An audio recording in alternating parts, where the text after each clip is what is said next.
Enmig de la problemàtica social, de la inseguretat que ens envolta, de la pèrdua constant de drets i de la decadència dels serveis públics, els nostres governants han trobat una nova obsessió.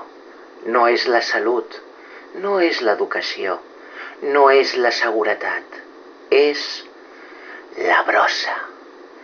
Sí, amics meus, han decidit controlar quan, com i què llancem a les escombraries, perquè, naturalment, el futur d'aquest país depèn de la teva bossa d'orgànica. Ja fa anys que sabem que el reciclatge és, fins a cert punt, una màfia. Ens culpabilitzen a nosaltres, els ciutadans, de la seva mala gestió, però això sí, cada any paguem més i més. A Barcelona, fins i tot, amb impostos declarats il·legals. I ara han anat més enllà. Han creat els contenidors intel·ligents.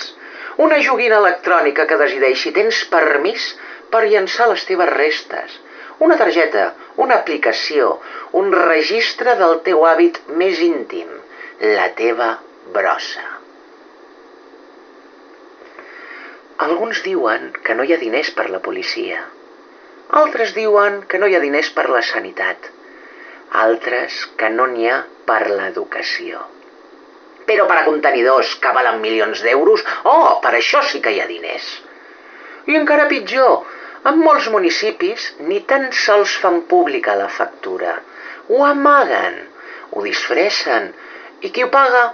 Nosaltres, sempre nosaltres.